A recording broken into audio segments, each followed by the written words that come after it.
arah, dan kena target. Peluru sampai ke tengah tujuan. Giliran Wesley mencobanya. Ini adalah tembakan membelokkan peluru. Tembakan ini ditemukan oleh pembunuh tingkat atas ratusan yang lalu. Ia mengumpulkan pembunuh terhebat di dunia, membuat markas persaudaraan. Orang ini adalah pembunuh teratas. Hari itu, ia melihat ada musuh di sebelah gedung. Ia ke koridor, bersiap-siap, dan berlari. Musik, menabrak kaca. Musik, loncat beberapa meter. Di tengah, mengeluarkan pistol. Menembak, sambil berteriak. Begitu hebat. Seperti itu, palanya tertembak. Apakah ada orang hebat lainnya? Betul. Ia adalah Cross, pembunuh terhebat. Ia raja pembunuh. Ia telah mengkhianati timnya, pembunuh terhebat. Dibunuh olehnya satu persatu. Untuk menghentikannya, Cross mengejar anaknya, Wesley. Wesley tidak ada kemampuan seperti ayahnya. Kebalikannya, hidupnya berantakan. Saat dimarahi bos, ia sabar. Teman dekatnya kasih ia topi hijau. Ia juga sabar. Wesley punya penyakit kepanikan. Saat ia punya tekanan, jantungnya bisa berdetak cepat 400 kali dalam setiap menit. Darah mengalir ke kepalanya, dan waktu di matanya akan terasa lama. Suatu hari, ia sedang membeli barang, dan ada seorang wanita cantik menghampirinya. Bilang beberapa kata, ia langsung menarik Wesley, menghadang pria yang ada di belakangnya. Terus menembak. Ternyata, namanya Fox, juga pembunuh ternama. Keduanya terus menembak. Wesley langsung kabur, dan Cross mengejarnya naik mobil. Untungnya Fox datang, dan menyuruh Wesley masuk. Cross dari belakang terus mengejar. Di depan ada banyak polisi. Fox menancap gas, dan membalikkan arah. Mobil sport itu terbang, berputar 360 derajat. Menabrak bus.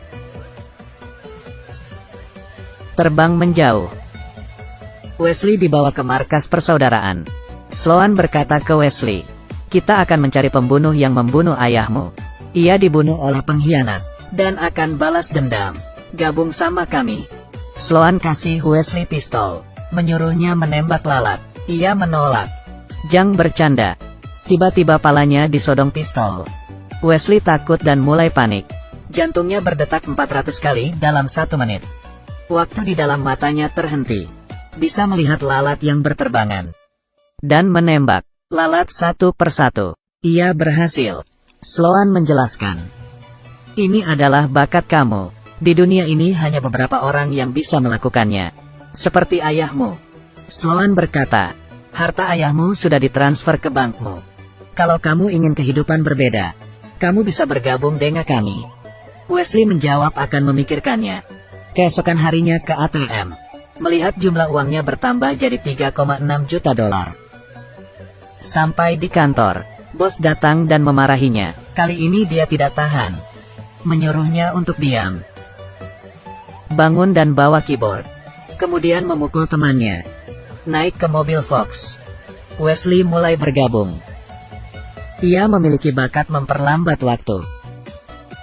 Jauh dari itu, ia mulai diuji. Diikat di kursi. Dihajar. Bertarung dengan pemotong daging. Didorong ke kereta. Menghindari semua jenis lubang.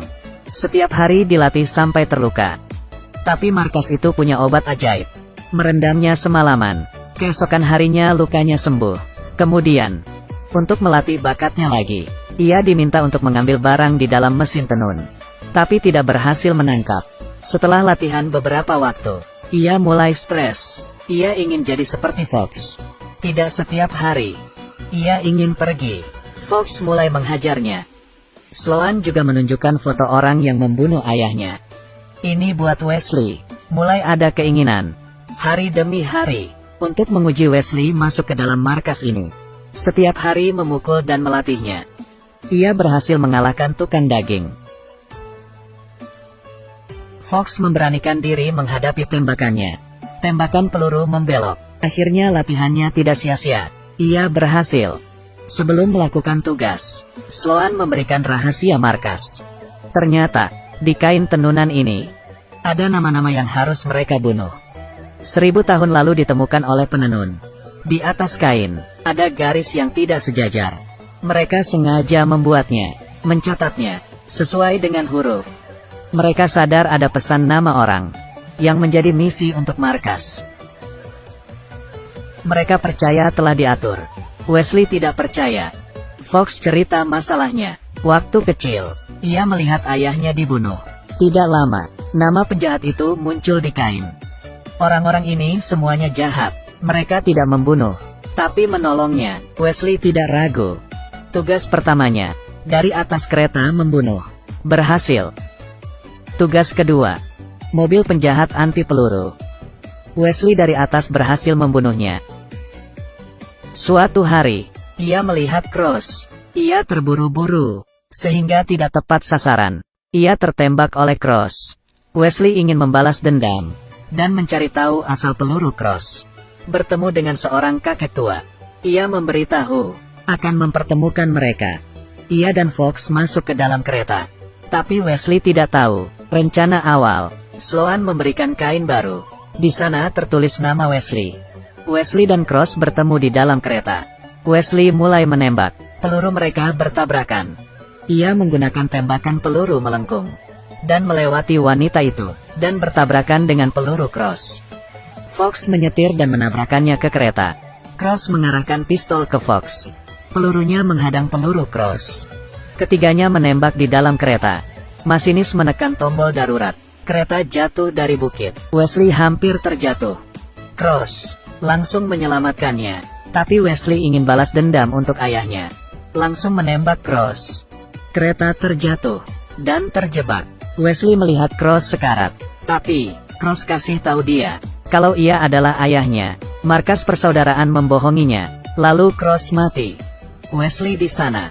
Ia melihat Fox di belakangnya bawa pistol. Ia tanya Fox, apakah itu betul? Fox menjawab, iya, kita melatihmu untuk membunuh Cross. Ia punya satu kelemahan. Ia tidak mungkin membunuh anaknya. Saat Fox mengarahkan pistol, Wesley memecahkan kaca, dan masuk ke dalam air. Ia tidak mati. Teman baik ayahnya bilang padanya. Ayahnya keluar dari markas. Karena Sloan tidak bisa dipercaya, ia menjalankan tugas sendiri. Markas persaudaraan hanya mencari keuntungan. Wesley kesal, dan akan membalas dendam. Sloan tidak tahu, Wesley yang terlatih olehnya, ternyata lebih hebat dari ayahnya, lebih mematikan. Ia memasukkan banyak tikus, dan membawanya masuk ke dalam markas. Mobilnya masuk, dan dibuka bagasinya. Seluruh tikus keluar. Dengan cepat mereka berpencar. Di tubuh tikus ada bom. Saat waktunya tiba, semuanya meledak. Ia keluar dari markas. Buru-buru berlindung. Semuanya kena ledakan.